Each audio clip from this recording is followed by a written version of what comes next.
اعوذ باللہ من الشیطان الرجیم بسم اللہ الرحمن الرحیم۔ بعض مومنین سوال کرتے ہیں کہ قصر نماز جو ہم نہیں پڑھ سکے اس کی قضا اب قصر پڑھنی ہوگی جب اپنے گھر واپس آ گئے ہیں، یا اس کی قضا پوری پڑھنی ہوگی؟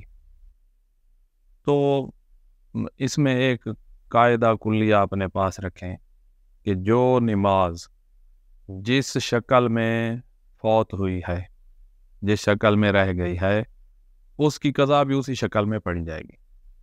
مثلا بندہ مسافر تھا، اس کی نماز قصر تھی اور وہ نہ پڑھ سکا اور قضا ہو گئی۔ اب وہیں سفر میں پڑھے تو بھی اس کی قضا قصر شکل میں پڑے گا، کیونکہ رہ ہی قصر شکل میں گئی ہے۔ اور اگر گھر آ کر پڑھے تو بھی اس کی قضا قصر شکل میں ہوگی، کیونکہ وہ رہ ہی قصر شکل میں رہ گئی تھی۔ اسی طرح وہ نماز جو گھر میں انسان سے رہ جائے اور وقت میں نہ پڑھ سکے اور قضا ہو گئی ہے، تو اس کی قضا مکمل شکل میں انجام دینی ہے، یعنی 4 رکعت مکمل اس کی قضا پڑھی جائے گی۔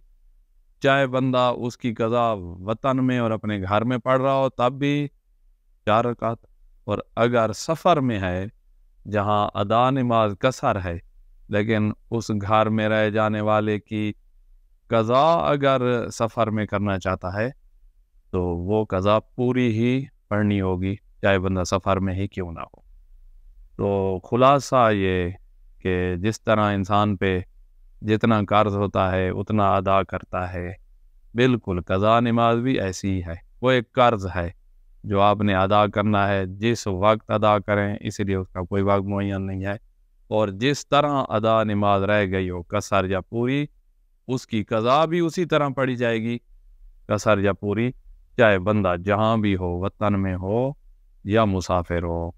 خداوند عالم مومنین کی توفیقات خیر میں اضافہ فرمائے۔